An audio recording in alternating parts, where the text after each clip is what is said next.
आप देख रहे हैं श्री हरि कृपा आश्रम चैनल। संस्थापक स्वामी श्री हरि चैतन्य पुरी जी महाराज।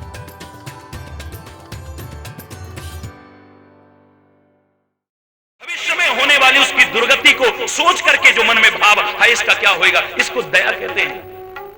संत गुरु और परमात्मा के कभी दया के पात्र बनने की कोशिश मत करना। बनना है तो उनकी कृपा के पात्र बनना, और कृपा निज जन पर होती है, अपने पर होती है, जिसका जीवन अच्छा होता है, जिसका आचरण अच्छा होता है, जिसके कर्म अच्छे होते हैं।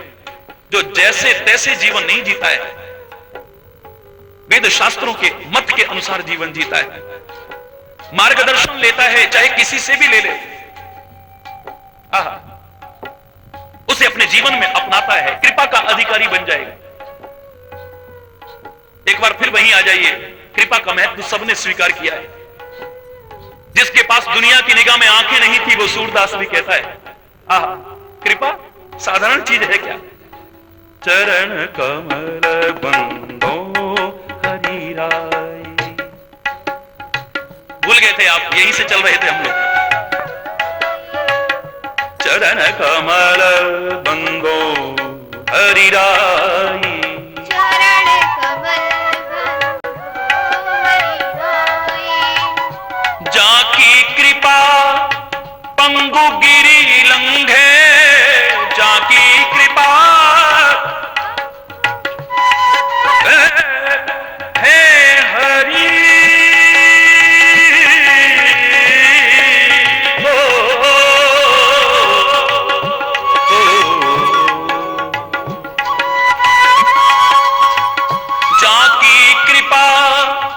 पंगु गिरि लंघे, जाकी कृपा अंधे को सब कछु दर्शाई। इतनी सुंदर जवान दी है उसने कृपा करके। एक संत कहा करते थे, मैं सुनता था बचपन में, मुझे याद है, नाम जपत कोढ़ी भला चुई चुई पड़े जो चाम, कंचन काया के ही काम की जिन मुख नाहिन राम। वो कोड़ी अच्छा है, चू रहा है बदन, लेकिन राम राम तो कर रहा है, चाहे किसी लिए भी कर रहा है। इतना सुंदर शरीर दिया है, इतनी सुंदर जवान दी है, इसकी सार्थकता इसी में है। जिसे दी है इसका सदुपयोग इस समय करने से वंचित मत रहना। सारे बोलो चरण कमल बंदो हरि राय, चरण कमल बंदो हरि राय। जाकी कृपा पंगु गिरि लंघे, जाकी कृपा पंगु गिरि लंघे, जाकी कृपा पंगु गिरि लंघे, जाकी कृपा अंधे को सब कछु दर्शाई।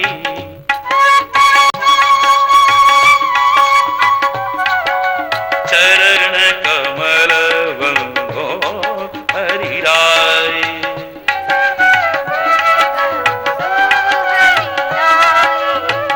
बहिरो सुने मूक पुनि बोले, बहिरो सुने,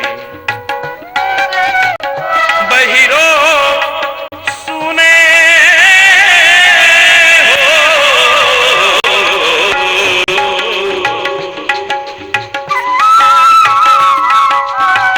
बहिरो सुने मूक पुनि बोले, बहिरो पुनि बोले, रंक चले सिर छत्र धराई, रंक चले छत्र धराई। चरण कमल बंदो हरि राय,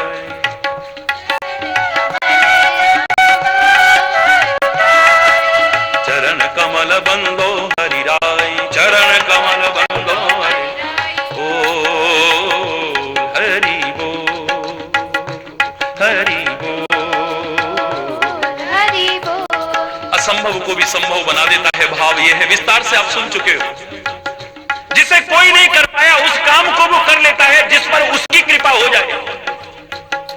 गरल सुधा रिपु कर ही मिताई, गोपद सिंधु अनल शीतलाई, गरुड़ सुमेरु रेणु समताई, राम कृपा करी चितवा जाए, जिस पर कृपा हो जाए। गोस्वामी जी सुंदर कांड में बड़े सुंदर शब्दों में कहते हैं, गरल सुधा विष भी अमृत बन जाता है, रिपु कर ही मिताई, शत्रु भी मित्रता करने लगता है, गोपद सिंधु सागर भी गऊ के पैर के बराबर, उस गड्ढे के बराबर हो जाता है, सुमेरु रेणु समताही, अनल शीतलाई, अग्नि शीतल हो जाती है। हे गरुड़, कागभूषुंड कहते हैं, जो अलंग पर्वत है जिसे कोई लांग नहीं सका, वो सुमेरु पर्वत भी एक रण रज कण के बराबर हो जाता है, एक कण मात्र हो जाता है, अर्थात असंभव भी संभव हो जाता है। तू प्रयास तो करके देख, अपने आप को दीन दुखी असहाय निर्बल क्यों मानता है? तू किसकी संतान है? खुद कोशिश कर, कर्तव्य का पालन कर, प्रयास कर, साथ में श्रद्धा आस्था प्रेम पूर्वक उसे याद कर, उसकी कृपा हो जाए तो दुनिया में कोई कार्य असंभव नहीं है मानव जिसे तू कर ना सके। हम क्या कर पाएंगे जीवन में? हम क्या कर पाएंगे? अरे जो जीवन बीत चुका है उसे छोड़ो, जो गलतियां हो चुकी हैं उन्हें एक तरफ दर किनारे रख दो, छोड़ दो उनको, भूल जाओ उनको।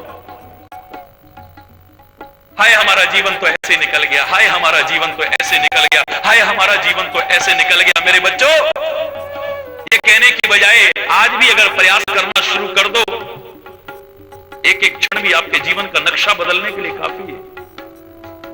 बचपन में हमें सिखाया गया था, don't cry on spilt milk. दूध जो गिर चुका है उस पर चिल्लाने की बजाय, कई बार महिलाओं को देखा, हाय दूध उबल गया, हाय दूध उबल गया, हाय दूध उबल गया, हाय दूध उबल गया। अरे ये कहने की बजाय जो बचा है उसे उतार करके रख लो। समझदारी इसमें है, जो उबल गया, जो गिर गया सो गिर गया, अब जो बचा है उसे तो संभाल लो। हाय हमारा जीवन तो ऐसे निकल गया, हाय हमारा जीवन तो ऐसे निकल गया, ये भी उसी मूर्खतापूर्ण क्रिया है और क्या है। ऐसा कहते कहते तो जो बचा है वो भी निकल जाएगा। Don't cry on spilt milk, जो दूध गिर चुका है उस पर मत चिल्लाओ, जो बचा है उसे संभाल लो। जीवन का एक एक क्षण भी तुम्हें बहुत कुछ दिला सकता है। स्कूल में हमें सिखाया गया था, learn from past, think for future, but live in present. Learn from past, भूतकाल से सीखो, हो चुकी गलतियों को द्वारा जीवन में मत दोहराओ। गलती का सबसे बड़ा प्रायश्चित यही है कि जीवन को गलती में द्वारा न दोहराया जाए, पुनरावृत्ति न हो। गलती का सबसे बड़ा प्रायश्चित ये नहीं कि आपने शरीर को दंड दे दिया। गलती का सबसे बड़ा प्रायश्चित ये नहीं कि आपने व्रत कर लिया, उपवास कर लिया, दान कर दिया, तीर्थ यात्रा कर दी। हो सकते हैं किसी के विचार में ये भी गलती के प्रायश्चित, लेकिन सबसे बड़ा प्रायश्चित, विचार करके देखिएगा, गलती को जीवन में जब न दोहराने का संकल्प ले लेते हैं, गलती का सबसे बड़ा प्रायश्चित हो जाता है। जो गलती हो चुकी उससे सीखो और जीवन में फिर गलती द्वारा न दोहराने का जब संकल्प ले लोगे, तुम्हारी गलतियां क्षमा हो सकती हैं। इतना याद रखिएगा। बार बार सुधरे, बार बार बिगड़े, बार बार सुधरे, बार बार बिगड़े, ऐसा नहीं। एक भजन में बोला करते थे, जीव गलती का पुतला है जो अक्सर हो ही जाती है। जीव गलती का पुतला है जो अक्सर हो ही जाती है। जो गलती कर सुधर जाए, ओ जो गलती कर सुधर जाए, ना ना ना इतना नहीं, ओ जो गलती को न दोहराए उसे इंसान कहते हैं, उसे इंसान कहते हैं। जो गलती को न दोहराए,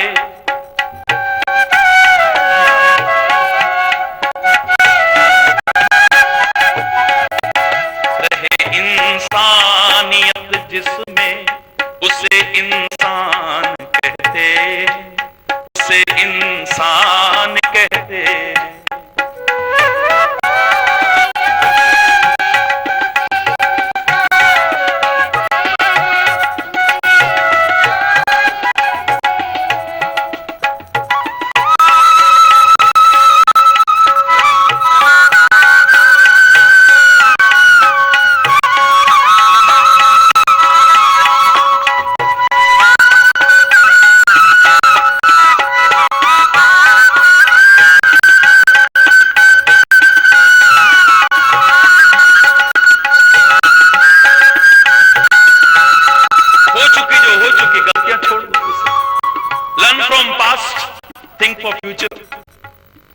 भविष्य के लिए सोचो, योजनाएं चाहे बनाओ, बनाओ नहीं चाहे बनाओ। मैं तो यहां तक कहा करता हूं अनुभव के आधार पर कि भविष्य के लिए लंबी लंबी योजनाएं बनाने की बजाय वर्तमान में कहीं छोटा सा किया हुआ सत्कार्य कहीं श्रेष्ठ है। हम वृद्धाश्रम बनाएंगे, हम गरीबों के लिए ऐसा करेंगे, हम बहुत बड़ा एक अनाथालय बनाएंगे, हम विधवाओं के लिए ऐसा करेंगे, समाज के उपेक्षित वर्ग के लिए ऐसा करेंगे।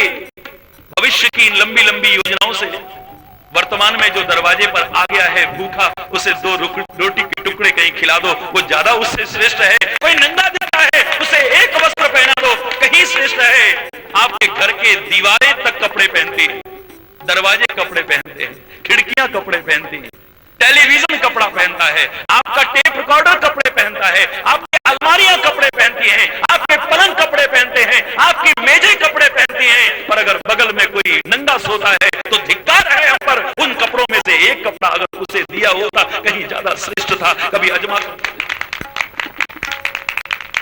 सारा ढके, सब दीवारें तक नंगी नहीं। भविष्य के लिए योजनाएं चाहे बनाओ, परंतु मैं तो ये कहा करता हूं ईश्वर की कृपा से भविष्य की लंबी लंबी योजनाओं से वर्तमान का कोई छोटा सा सत्कार्य भी कहीं श्रेष्ठ है।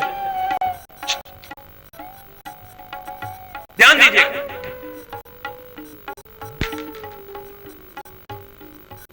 Learn from past, think for future, but live in present. वर्तमान में जीना सीखो। हाय क्या होगा, हाय क्या होगा, इस जीवन का भरोसा है क्या? एक क्षण का तो भरोसा नहीं। ईश्वर सबको लंबा जीवन दे, ये शुभकामना है, लेकिन आप जानते हो क्षणभंगुर जीवन की कलिका कल प्रातः को जाने के लिए निकलते ही पता नहीं क्या होता है, क्या सोच के जाता है आदमी, क्या से क्या हो जाता है। एक क्षण का भरोसा नहीं जीवन का। ऐसे में बड़ी लंबी लंबी योजनाएं, सामान्य 100 वर्ष का पल की खबर नहीं। वर्तमान को छोड़ करके भूत और भविष्य का चिंतन मूर्खता है। कॉलेज में इससे संबंध में मैंने 2 पंक्तियां लिखी थी, पढ़ा करता था। जो सोचता बस भविष्य की है वह वर्तमान भी खोता है, आनंद उठा सकता वो नहीं, तीनों कालों में रोता है। जिसने देखा है वर्तमान तीनों ही काल संवार लिए, जिसने अपने वर्तमान को सुधारा है उसने तीनों काल संवार लिए हैं अपने। देख लो, कभी वर्तमान को अगर सुधारते चले जाओगे ना, इधर ध्यान दे के सुन लो, वर्तमान अगर तुम्हारा सुधर गया, तुम्हारा भूत और भविष्य अपने आप सुधरेगा। कैसे महाराज जी? ये वर्तमान थोड़ी देर बाद भूतकाल बनने वाला है। मैं वर्तमान को सुधारता चला जा रहा हूं, बोलो मेरा भूतकाल सुधरता जा रहा है कि नहीं? बोलो ना, क्योंकि वर्तमान ने ही भूतकाल बनना है। वर्तमान को अगर सुधारता चला जाऊं तो भविष्य भी तो अगले क्षण वर्तमान बनने वाला है। वर्तमान को सुधारते चले जाओ, थोड़ा इस्तेमाल करो इसका जो उसने दिया है। बोलिए आपका वर्तमान और भविष्य दोनों सुधरेंगे कि नहीं? भूतकाल भी सुधरेगा कि नहीं? जिसने वर्तमान को सब सुधरता है, क्योंकि वर्तमान ही बनना है, ये भविष्य जाएंगे। उसके लिए कि आपको आत्मग्लानि है, अपनी गलतियों पर प्रायश्चित करना चाहते हो ना, मत दो अपने शरीर को सजा। तीर्थ यात्रा का अपना महत्व है, लेकिन इसके लिए खाली तीर्थ यात्रा मत करो। गलती न दोहराने का संकल्प ले लो, तुम्हारी गलतियां बड़ी से बड़ी भी क्षमा हो जाएंगी। गलती उसने कहते जो जानबूझ के की जाती है, जो अनजान। ना उसे गलती नहीं कहते, वो क्षमा नहीं होती। जानबूझ के मत करना। अगर सूरदास ने कहा था प्रभु मोरे अवगुण चित्त न धरो, तो शायद ऐसा नहीं था कि जानबूझ के गलतियां करूं और प्रभु से कहूं प्रभु मोरे अवगुण चित्त न धरो। जानबूझ के अपराध करूं, जानबूझ के त्रुटियां करूं, जानबूझ के अवगुण करूं और कहूं भगवान जी आप इन्हें ध्यान मत देना। जानबूझ के नहीं, अनजाने में जो हो जाती है, क्योंकि फल तो उनका भी भोगना पड़ता है ना। जहर कोई जानबूझ के पिएंगे तभी नहीं मरते, अनजाने में पी जाए तब भी मरते हैं। अग्नि का स्पर्श जानबूझ के करें तभी नहीं जलते, अनजाने में छू जाए तब भी जलते। पारस लोहे का स्पर्श जानबूझ के करें तभी सोना नहीं बनता। प्रभु प्रसाद, ईश्वर की कृपा से कुछ दुर्लभ अटा असंभव नहीं है। यहां दुर्लभ से तात्पर्य कठिन से नहीं, शब्दार्थ पर मत जाइए, भावार्थ पर जाइए। यहां ये कहा कि असंभव कुछ नहीं है, तुम चाहो तो सही है। मांगना तो इसी से मांगना, किसी और से मत मांगना, याद रखना। औरों से मांगोगे तो भिखारी कहलाओगे, मांगने वाले को भिखारी कहते हैं। लेकिन संत से, गुरु से, परमात्मा से, माता पिता से मांगने वाले को भिखारी नहीं कहते। कल मैंने आपसे कहा था,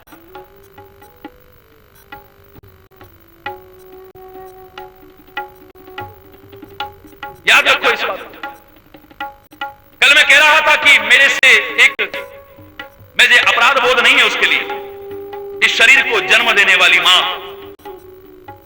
जिसकी अधिकांश लोग जानते हैं, बड़ाई नहीं कर रहा हूं, प्रेरणा देने के लिए कह रहा हूं, उसकी कृपा से बहुत सेवा की, हर आज्ञा का पालन किया था। बाल्यावस्था में एक आज्ञा टाली थी मैंने खाली, हालांकि मुझे उसका अफसोस नहीं। जन्म देने वाली मां, जिसके महत्व को परमात्मा भी स्वीकार करता है, जिसकी अपार महिमा है, जिसकी उपमा संसार में नहीं है, जिसका ऋण कभी चुका नहीं सकते, जीवन मौत के बीच झूलते जिसने इस शरीर को जन्म दिया था, उस मां का एक आज्ञा पालन मैंने नहीं किया था। मालूम है आपको? नहीं मालूम? जिनको नहीं मालूम सुन लो जरा। अब इसे आप ही विचार करके कहिए कि आपने गलती की थी या अच्छा किया। मां बाप की आज्ञा पालन करनी चाहिए, ये सिखाने वाला और स्वयं आज्ञा पालन करने वाला ईश्वर की कृपा से, अभिमान से नहीं कह रहा। एक आज्ञा पालन मैंने नहीं किया। बचपन में कंठ अच्छा था, कल बात बीच में रह गई थी। मां ने कहा, बेटा एक भजन सुना। मैंने कहा, माता जी कौन सा भजन? दाता एक राम, दाता एक राम, जिसको आता है बोलो ना, दाता एक राम। और लोग बोले मैं उनकी निंदा नहीं करता, आप भी बोले आप निंदा नहीं करता, लेकिन मेरे से बचपन में भी नहीं बोला गया। और पैरों में हाथ लगा के मैंने जन्म देने वाली मां से यही कहा था, माता जी बुरा मत मानना, आपकी इस आज्ञा का पालन आज भी नहीं कर रहा हूं और ना भविष्य में कभी कर पाऊंगा, क्योंकि आपने कहा कि तुमेव माता से पिता तुमेव बंधुश्च सखा तुमेव विद्या द्रविणम तुमेव सर्वम मम देव देव। तू मेरा सब कुछ है, तू मेरी मां है, तू मेरा पिता है, तू मेरा बंधु है, सखा है, सर्वस्व है। माना कि मांगने वाले को भिखारी कहते हैं, लेकिन पिता से पुत्र मांगे उसे भिखारी नहीं कहते हैं। मां से बेटा मांगे उसे भिखारी, भाई से भाई मांगे भिखारी, दोस्त से दोस्त कभी कुछ मांग ले तो उसे भिखारी। मैं कुछ है, अगर मैं मांगूंगा भी तो जीवन में कभी भिखारी अपने आप को नहीं समझा, ना समझा था, ना समझ रहा हूं और ना समझने की कोशिश करूंगा, और ना ही उसकी कृपा रही तो भिखारी कभी बनने की कोशिश भी नहीं करूंगा। हाथ के ऊपर हाथ रखे, हाथ के नीचे कभी हाथ ना आए, है परमात्मा तेरी कृपा से। भिखारी कैसे हो गया मैं? दाता एक राम भिखारी सारी, उसकी औलाद है, मांगे। मेरे से किसी ने पूछा, आपने मांगा? भगवान जी से कभी मांगा? एक बच्चा कहता है। मैंने कहा, बेटा पहले ये था कि मांगना बुरी चीज होती है तो नहीं मांगा, और जब ऐसी अक्ल आई तब तो मांगा होगा। मैंने कहा, तब मांगने के लिए कुछ बाकी नहीं था, बिना मांगे वो इतना दे रहा है कि मुझसे समझ नहीं रहा है। तुम भी कभी मांग करके देखो सच्चे हृदय से, तुम्हें क्या नहीं मिल सकता है। जो इच्छा करी हो मन माही, जो इच्छा हरि प्रसाद कछु दुर्लभ नाही।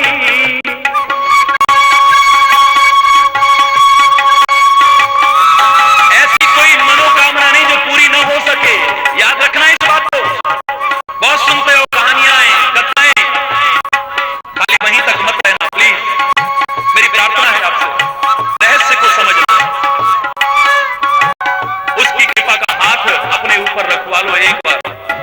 सामान्य कृपा तो सब पर निरंतर बरस रही है। पहली बार जब हमें मानव शरीर मिला था, ये उसी की कृपा का परिणाम था। उसे पाकर के आपने जैसे जैसे कर्म किए वैसा वैसा आपके साथ होता रहा। उसके यहां कोई भेदभाव नहीं था। अगर वो किसी को गरीब बनाता, किसी को अमीर बनाता, किसी को छोटा बड़ा, तब तो मैं कहता कि तुम समदर्शी नहीं हो। पहली बार तूने परमात्मा जब सृष्टि बनाई थी, ना कोई छोटा था, ना कोई बड़ा था, ना कोई गरीब था, ना कोई अमीर था, ना कोई ऊंचा था, ना कोई नीचा था, ना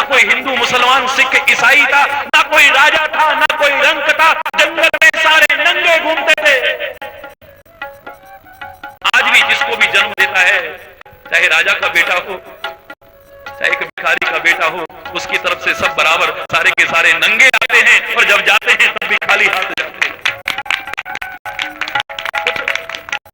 उसके आज भी कोई भेदभाव नहीं है। अपने कर्मों के आधार पर आपने अपने जीवन में सुख और दुख प्राप्त किया है, अपने जीवन को ऊंचा और नीचा बनाया है। भेदभाव आपने पैदा किए हैं, परमात्मा ने भेदभाव पैदा नहीं किए, संतों ने भेदभाव नहीं पैदा किए, गुरुओं ने भेदभाव नहीं किए, शास्त्रों ने भेदभाव नहीं किए। परमात्मा की विभूतियां आज तक देखते हो भेदभाव नहीं करते। भगवान करता है, नहीं करते, नहीं समझ पा रहे ना। सूर्य को देखो, क्या भेद करता है? महाराज जी आप किनके हो? मेरे से कोई कहने लगे। जहां गया उसी भाषा में ईश्वर की कृपा से जब बोलता हूं, कई लोग हर जगह आते हैं। महाराज जी कभी तो आपको देख के लगता है कि आप बंगाली हो, कभी लगता है कि पंजाबी हो। पंजाबी भी बड़ी सोहनी बोलते हो। फिर पता लगा कि ब्रिज में आपका जन्म हुआ है। कभी गढ़वाली लगते हो, जब बिल्कुल अच्छी गढ़वाली बोलते हो, ये मेरे को कुमायूं में आपको जब सुना तो लगता था कुमाऊनी हो, पहाड़ी हो। कभी कभी लगता है डोगरी तो नहीं है।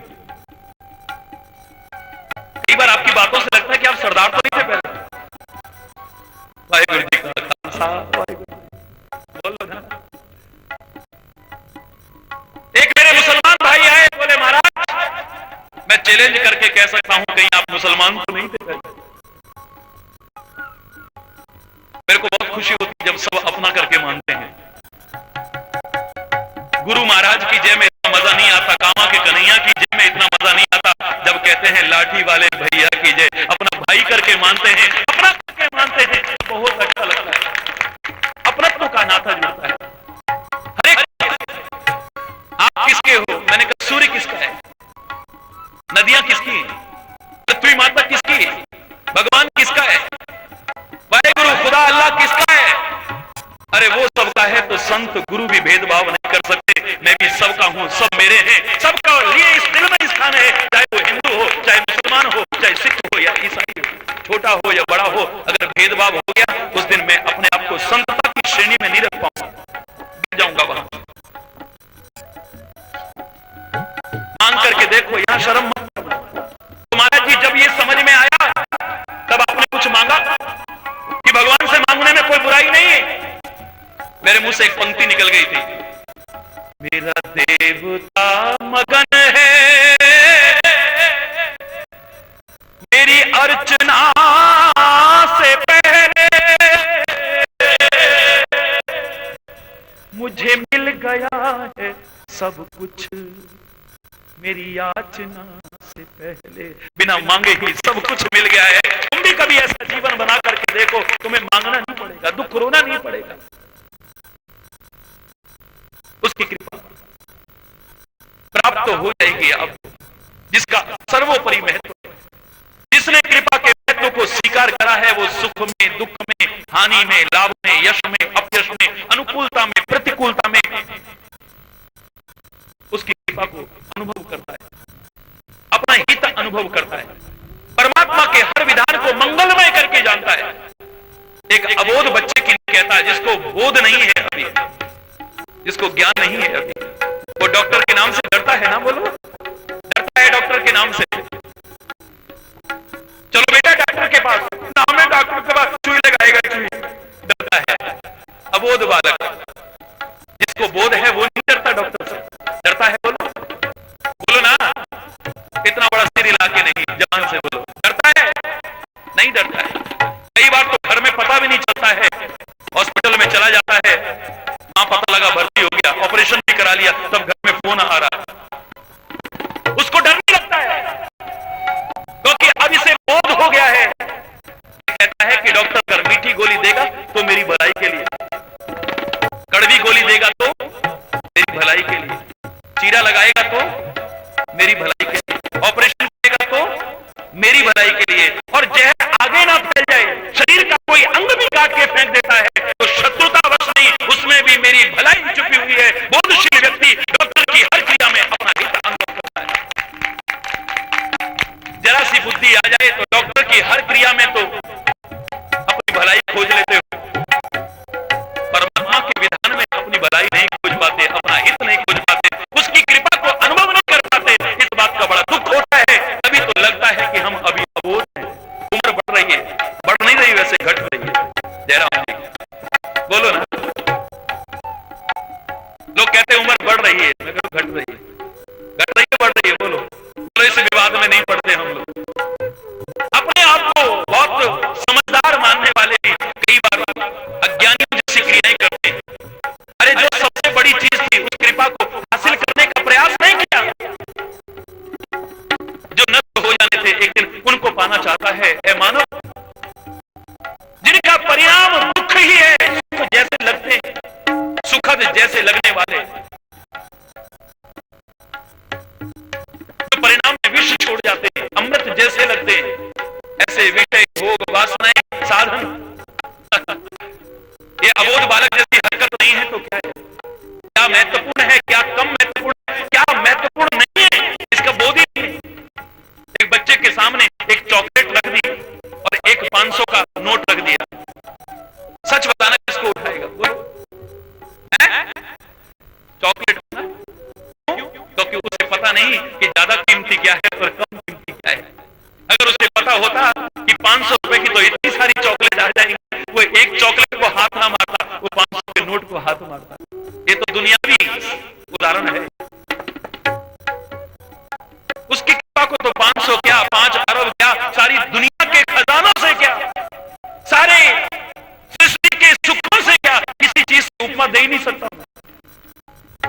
ये चॉकलेट जैसे छोटे छोटे सुखों के लिए तो रोज कहते हो, लेकिन वो अपार सुख जिसे पाने के बाद संसार का कोई दुख बाकी ही नहीं रहेगा, उस कृपा को पाने के लिए कभी कोशिश नहीं की, उसे प्राप्त करने का प्रयास नहीं किया। और प्राप्त अगर होने का साधन पता लगे, अपने जीवन में अपनाने की कोशिश नहीं की। विचारशील ऐसा नहीं करता है। वो क्षणिक सुखों की ओर नहीं भागता है, वो चाहता है ऐसा सुख मिले कभी दुख आए,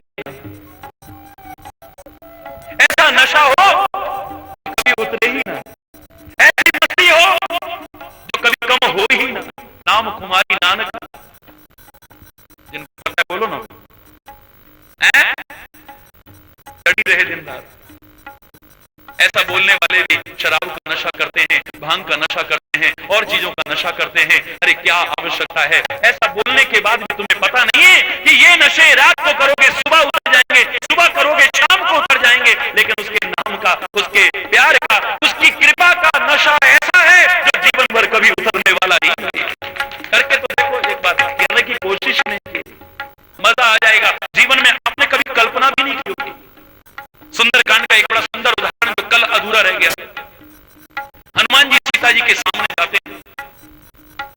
समय पर हर काम करना चाहिए, समय पर बोलना चाहिए, समय पर ही सब कुछ करना चाहिए। जब उपयुक्त समय देखा, सामने आ गए, चरणों में प्रणाम किया। और मैंने कल आपसे कहा था कि अभिवादनशील को 4 चीजें जरूर मिलती हैं: आयुर्विद्या यशो बलम। आयु, विद्या, यश और बल, ये 4 की प्राप्ति होती है जो बुजुर्गों की सेवा करता है, जो बड़ों की आज्ञा पालन करता है और बड़ों के चरणों में झुकता है। बहुत कुछ मिलता है। आज बड़ा दुख होता है। उस समय मैंने पिछली बार भी कहा था, जब ऐसी घटनाएं देखता हूं कि जिन्होंने 9-10 महीने अपने गर्भ में हमारा भार उठाया था, जिन्होंने जन्म देने के बाद गोदी में हमारा भार उठाया था, लेटे पर, छाती पर हमारा भार उठाया था, घुमाने ले गए तो कंधे पर हमारा भार उठाया था। दुनिया में हम बहुत बड़े आदमी थे, लेकिन घर में आए तो पापा गोड़ी बन जाओ, पीठ पर भार उठाया था, उनके लालन पोषण का भार उठाया था। जीवन भर भार ही भार जिनका उठाया, आज हम बुढ़े हो गए तो उन्हीं को भार लगने लगे। इससे बड़ी शर्म की बात और इनका भार ही भार उठाया, आज वो वृद्ध हो गए तो भार लगने लगे। जिन्होंने 7 फेरे लेकर के कसमें खाई थी 7 निभाने की, दिल भरा था इन। जिन्होंने कसमें खाई थी कि हमेशा जीवन भर साथ निभाएंगे, आज उन्हीं की पैदा की औलादों ने बुढ़ापे में उनको अलग अलग कर दिया। पापा आप वहां रहो, मम्मी तुम हमारे पास रहो। इतने पर सब्र नहीं आया, 15 दिन वहां रहो, 15 दिन वहां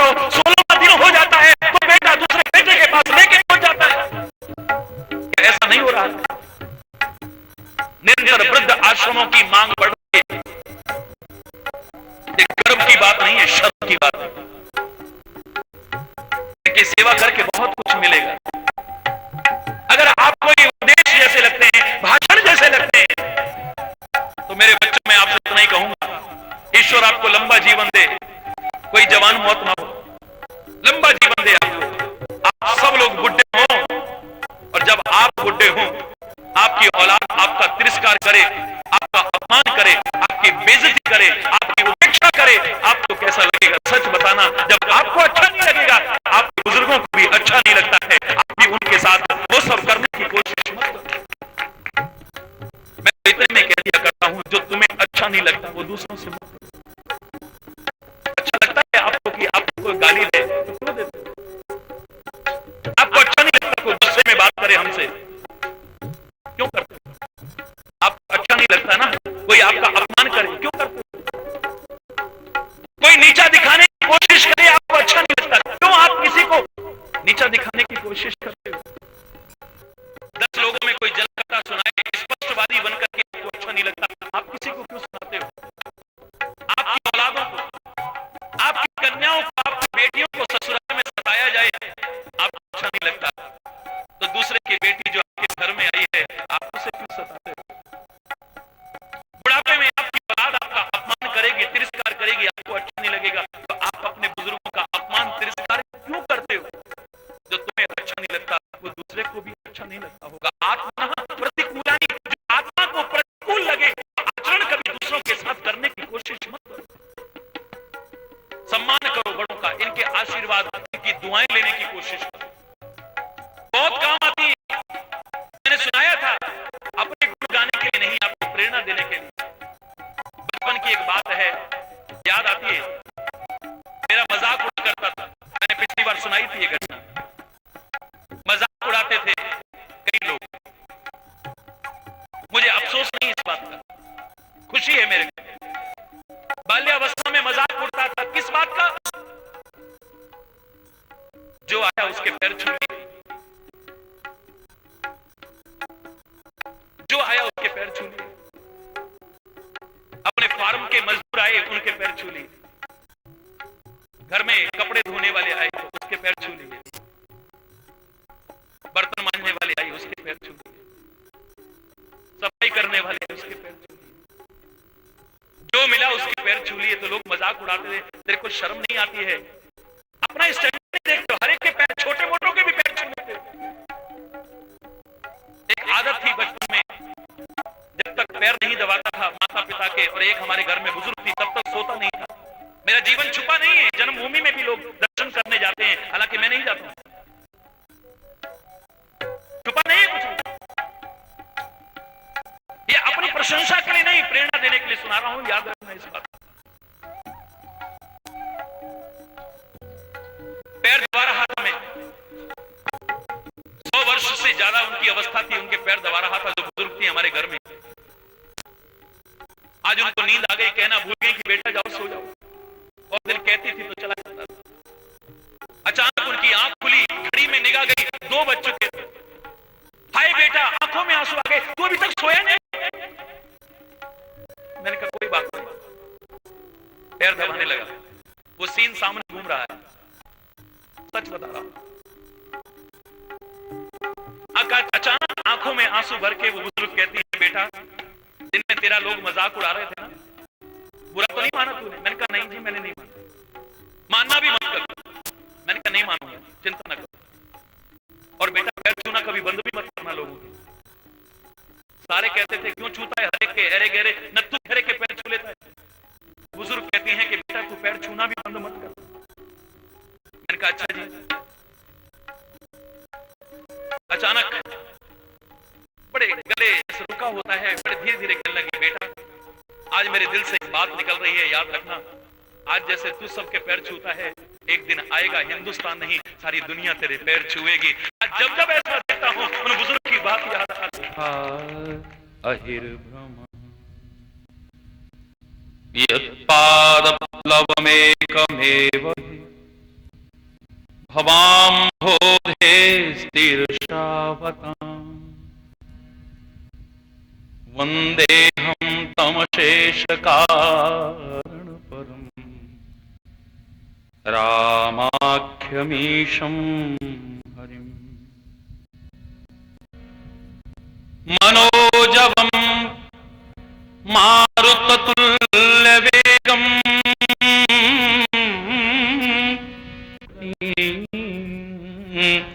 पद्मासने संस्थितां वन्दे तां परमेश्वरीं भगवतीं बुद्धिप्रदां शारदां बुद्धिप्रदां शारदाम् अखण्डमण्डलाकारं व्याप्तं येन चराचरं तत्पदं दर्शितं येन तस्मै श्रीगुरुवे नमः। चैतन्य शाश्वतं शान्तं व्योमातीतं निरञ्जनं नादबिन्दुकलातीतं तस्मै श्रीगुरुवे नमः। तस्मै श्रीगुरुवे नमः।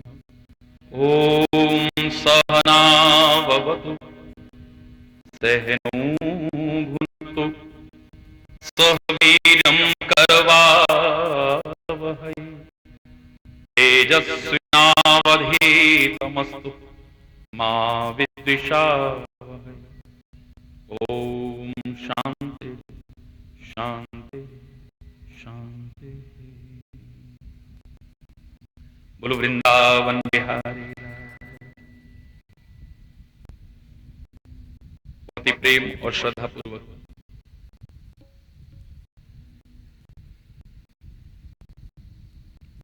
प्रभु नामोच्चारण के द्वारा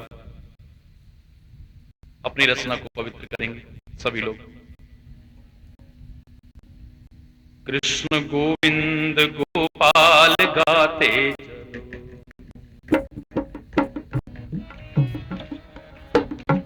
कृष्ण गोविंद गोपाल गाते चलो। कृष्ण गोविंद कृष्ण गोविंद गोपाल गाते चलो। कृष्ण गोविंद मन को विषयों के विष से बचाते चलो। मन को कृष्ण गोविंद गोपाल गाते चलो। कृष्ण गोविंद कृष्ण गोविंद गोपाल गाते चलो। कृष्ण गोविंद देखना इंद्रियों के न घोड़े भगे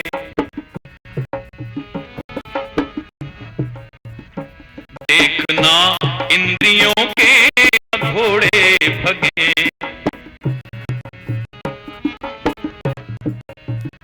रात दिन इन पे संयम के घोड़े लगे।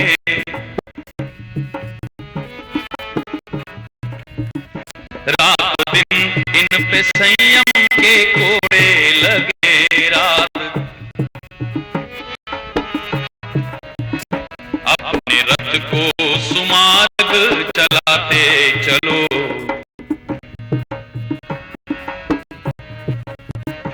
कृष्ण गोविंद गोपाल गाते चलो। कृष्ण गोविंद कृष्ण गोविंद गोपाल गाते चलो।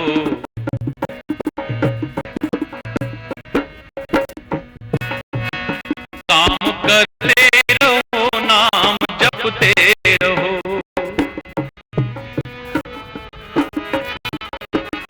काम करते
दुर्गा माता की, संत समाज की, भारत की देवियों, भक्त समाज की,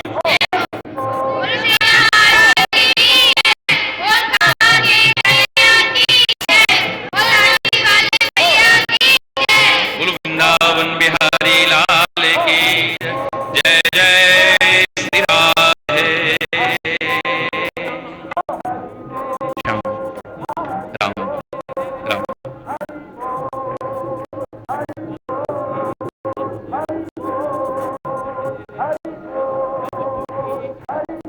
बोलो वृंदावन बिहारी लाल की जय जय श्री राधे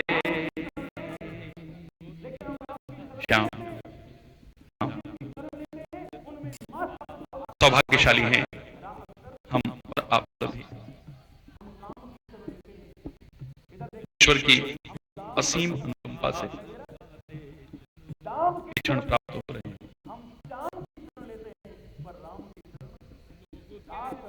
सब कुछ हासिल कर सकते हैं, लेकिन ये सौभाग्यशाली क्षण उसकी कृपा से हासिल हो रहे हैं।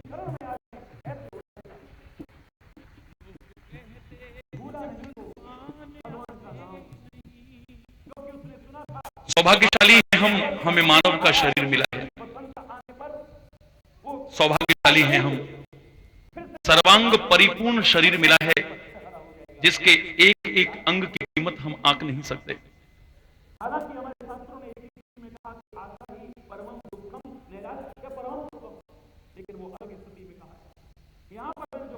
सौभाग्यशाली हैं हम कि भारत जैसे पावन धरा पर हमें जन्म का सौभाग्य मिला है।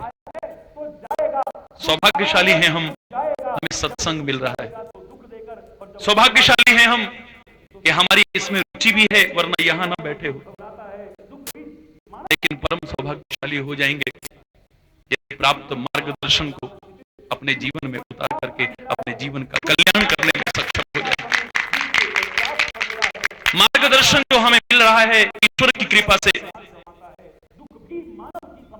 मैंने कहा था कि मार्गदर्शन खाली स्वामी हरि चैतन्यपुरी नहीं देता है। मार्गदर्शन खाली कोई और जो कहते हैं आप गिने चुने लोग ही नहीं देते हैं। अगर आप मार्गदर्शन लेना चाहो, अगर आप शिक्षा लेना चाहो, अगर आप प्रेरणा लेना चाहो, अगर आप संदेश लेना चाहो, अगर कुछ सीखना चाहो, तो संसार में कोई ऐसा नहीं जो हमें कुछ नहीं सिखा सकता है। गुणग्राही अगर हम हैं तो हम कहीं से भी कुछ ले सकते हैं। शायद जिन्हें लोग बेकार समझते हैं, नीच समझते हैं, निकृष्ट समझते हैं, अधम समझते हैं, सीखने वाला होना चाहिए, वो वहां से भी कुछ सीख सकता है। क्योंकि संसार में ऐसा कोई प्राणी नहीं जिसमें अच्छाई और बुराई दोनों ना हो। आप पर निर्भर करता है कि आप क्या लेना चाहते हैं। किसी के पास क्या है, इससे ज्यादा महत्व इसका है कि आप क्या ले सकते हैं, क्या ग्रहण कर सकते हैं। बहुत से अच्छाई में से भी बुराई निकाल लेते हैं, बहुत से बुराई में से भी अच्छाई निकाल लेते हैं।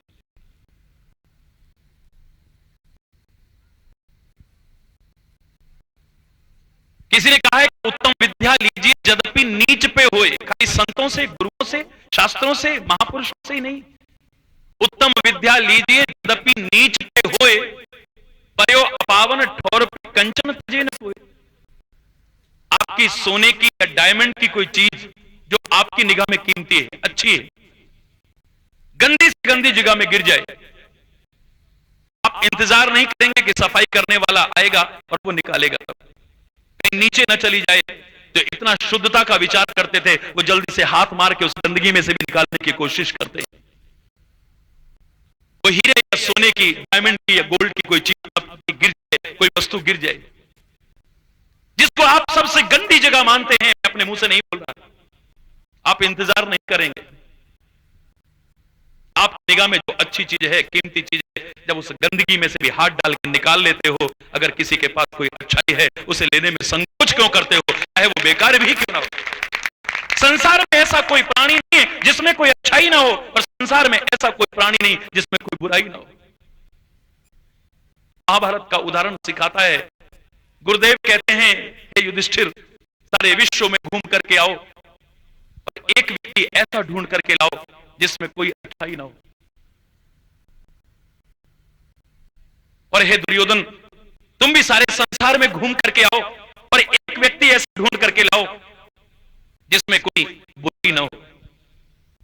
बहुत दिन घूमे थे दोनों, लेकिन अंत में निराश होकर खाली हाथ लौटे थे। गुरुदेव के चरणों में प्रणाम किया। गुरुदेव ने पूछा, अकेले क्यों आए हो, खाली हाथ क्यों लौटे हो?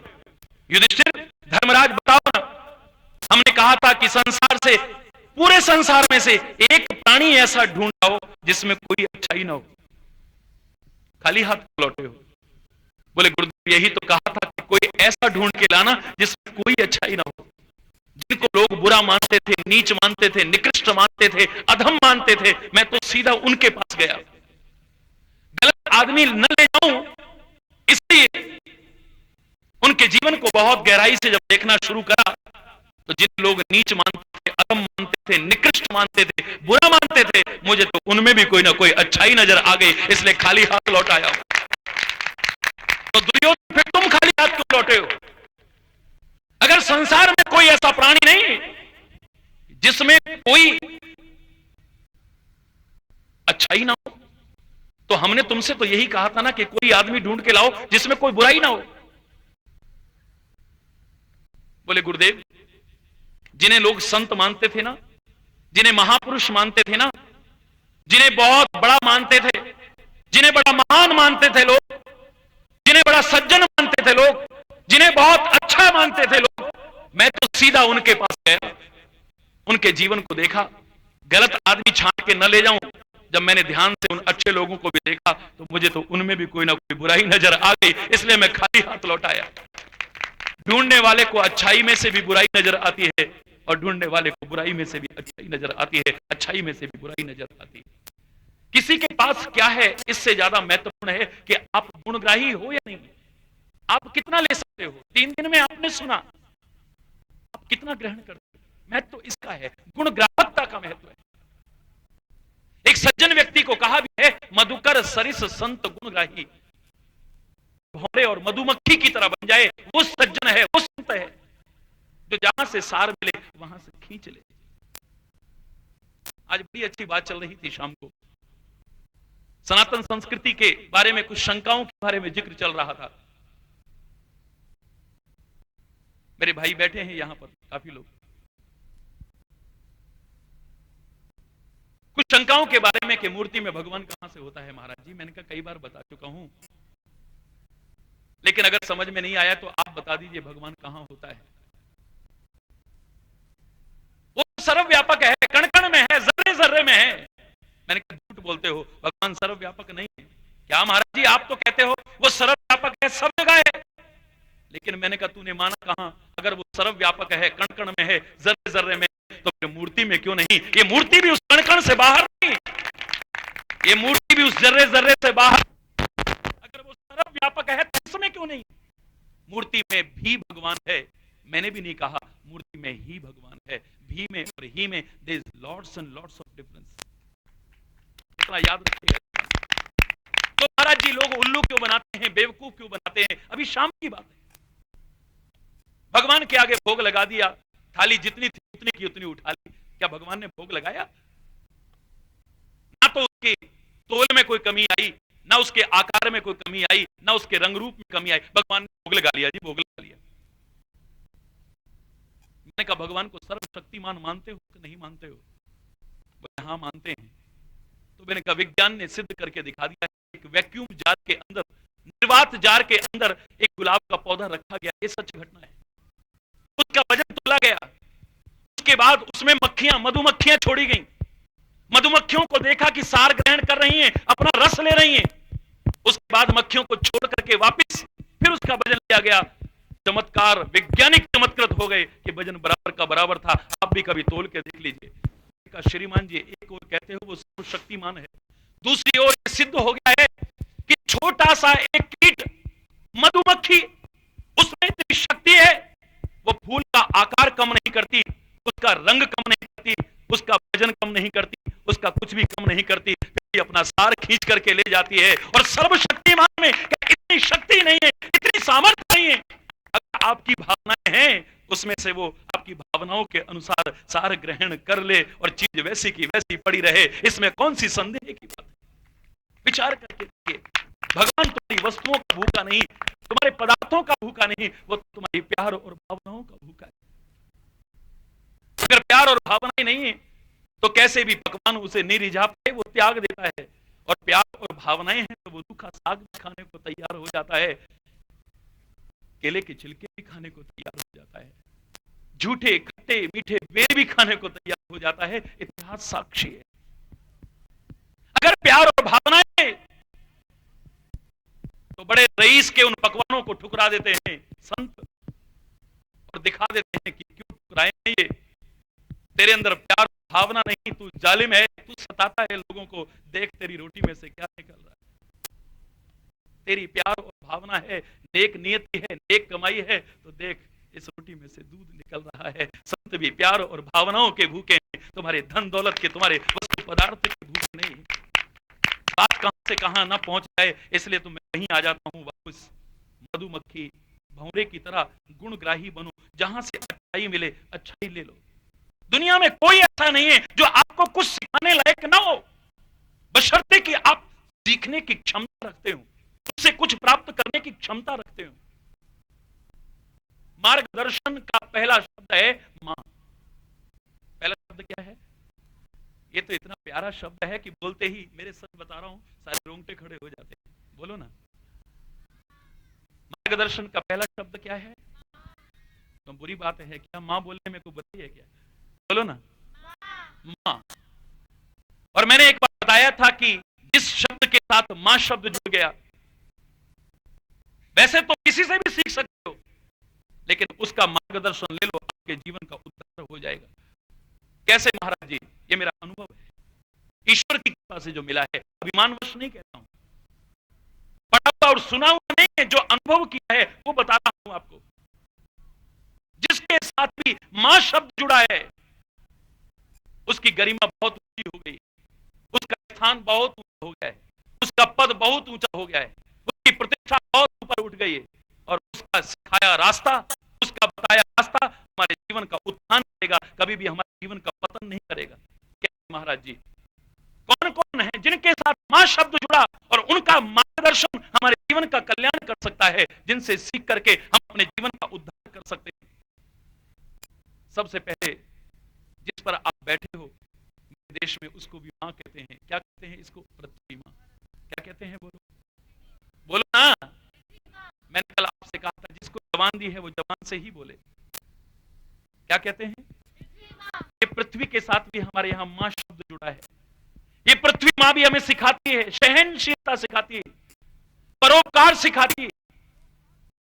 एक नहीं, अगर गिनाने लगूंगा तो पता नहीं कितनी शिक्षाएं इस पृथ्वी मां से हमें मिल जाएंगी। कष्ट देने वाले को भी सुख पहुंचाने का प्रतीक है ये पृथ्वी मां।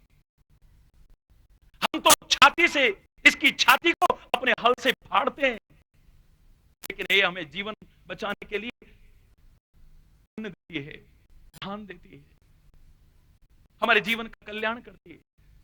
परोपकार की जीती जागती प्रतीक है ये।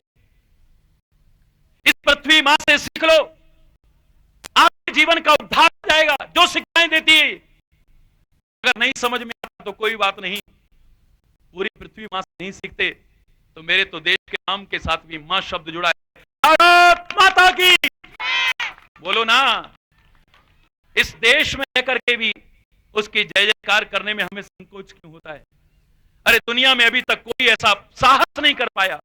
मदरलैंड सबने कहा होगा, मातृभूमि सबने कहा होगा, लेकिन अपने देश के नाम के साथ मां शब्द जोड़ने वाला एकमात्र भारत, इकलौता भारत है। भारत माता की। भारत माता क्या सिखा रही है? क्या संस्कृति सिखाती है? क्या मर्यादाएं सिखाती है? ये भारत मां हमको विश्व बंधुत्व का भाव देती है। ये भारत मां उदार चरिता नामसु वसुधैव कुटुंबकम। उदार चरित्र के लोगों के लिए सारा संसार अपना घर है, एक घर है। सब मिलकर के रहो इस संसार में, ये सिखाती है मेरे भारत की संस्कृति। परोपकार की शिक्षा देती है मेरे भारत की संस्कृति। आपसी सहयोग की भावना सिखाती है मेरे भारत की संस्कृति। बड़े बुजुर्गों का सम्मान करना सिखाती है मेरे भारत की संस्कृति। अपने तीर्थों की, अपने धार्मिक स्थलों की मर्यादाओं का पालन करना सिखाती है हमारी ये संस्कृति। अनेकता में एकता का संदेश देती है मेरे भारत की संस्कृति। इस भारत मां के साथ, मां शब्द जुड़ा है ना भारत के साथ, इसका स्थान इतना ऊंचा हो गया है। एक दिन था जब ये अपनी मर्यादाओं का पूरी तरह से पालन करता था, जगत गुरु कहलाता था ये। आज अपनी गरिमा को हमने खोया है कमियों के कारण, और क्षेत्रों में क्या, धर्म और अध्यात्म के क्षेत्र में भी। लेकिन मैं दावे से कहता हूं, इतिहास साक्षी है, इस देश की संस्कृति की जड़ें इतनी गहरी हैं, एक बार नहीं अनेक बार इस देश पर और देश की संस्कृति पर आक्रमण होते आए हैं। लेकिन इतिहास साक्षी है, ना तो ये देश नष्ट हुआ, न इस देश की संस्कृति नष्ट हुई। जैसे सूर्य नष्ट नहीं होता है, आगे बादल आ जाते हैं ना, कोहरे आ जाते हैं ना, ढक जाता है, छुप जाता है, लेकिन फिर प्रकाशित होता है। इसी को देखते हुए आश्वस्त हूं मैं, चैलेंज करके कह सकता हूं, निकट भविष्य में मेरे साथ चंद लोग और जुड़ जाएं, निस्वार्थ भाव से, इसको व्यवसाय न बना करके, पेशा न बना करके, धर्म और संस्कृति का प्रचार, अपना प्रचार नहीं, धर्म और संस्कृति के प्रचार में, सनातन संस्कृति के प्रचार में अगर एकजुट होकर के चंद लोग भी लग जाएं, भारत फिर से जगत गुरु न बन जाए तो हमसे बात करिएगा। इस भारत की संस्कृति को अपनाओ। ये क्या सिखाती है मेरे भारत की संस्कृति? अपने माँ बाप का अपमान करना नहीं सिखाती है मेरे भारत की संस्कृति। अपने बड़े बुजुर्गों का अपमान, तिरस्कार, उपेक्षा करना नहीं सिखाती है मेरे देश की संस्कृति। इन्हें वृद्ध आश्रमों में जगह जगह ठोकरों खाने के लिए, भटकने के लिए छोड़ दो, ऐसा नहीं सिखाती है देश की, बोलो ना, संस्कृति। अपने संतों महापुरुषों का सम्मान करना सिखाती है ये संस्कृति। अपनी संस्कृति का सम्मान करना सिखाती है ये संस्कृति। उदार भाव देती है ये संस्कृति। क्षमाशील बनाती है ये संस्कृति। परोपकारी बनाती है ये संस्कृति। गिनाने लगूंगा तो इसी में रात हो जाएगी। जितना नहीं बता रहा, भारत की संस्कृति को अपने जीवन में अपना लो। अंधे होकर के वेस्टर्न कल्चर को जो अपना रहे हो, पाश्चात्य सभ्यता का जो अंधानुकरण कर रहे हो, उसे छोड़ दो। इस संस्कृति को अपने जीवन में अपना लो। इसमें भी मां शब्द जुड़ा है भारत के साथ। यह आपके जीवन का उत्थान करने में सक्षम है। आपके जीवन का कभी पतन नहीं होगा। न सीख पाओ इससे भी कोई बात नहीं है। एक ने आपको जन्म दिया है, जीवन और मौत के बीच झूलते, जिसके ऋण को कभी आप चुका नहीं सकते हो। लाख जन्म लेकर भी इनका ऋण आप चुका नहीं सकते हो। मैं आपकी गरिमा को कम नहीं कर रहा हूं, लेकिन मेरे देश की संस्कृति ने नारी का स्थान बहुत ऊंचा रखा है, इसका अपमान नहीं किया है। कहा है यत्र नार्यस्तु पूज्यते रमन्ते तत्र देवता। जहां इसकी पूजा है वहां पर देवताओं का निवास है। इसीलिए शायद भगवान के अवतारों में भी पहले इसका नाम लिया जाता है। बचपन में एक बच्चे को थप्पड़ मारा था एक अध्यापक ने, मुझसे पूछे बिना रहा नहीं गया। मैंने कहा आपने थप्पड़ क्यों मारा? क्योंकि अध्यापक ने पूछा था कि कल क्यों नहीं आए। बोले मेरा बाप बीमार था, गांव का बच्चा था ना, ऐसे ही बोलते थे।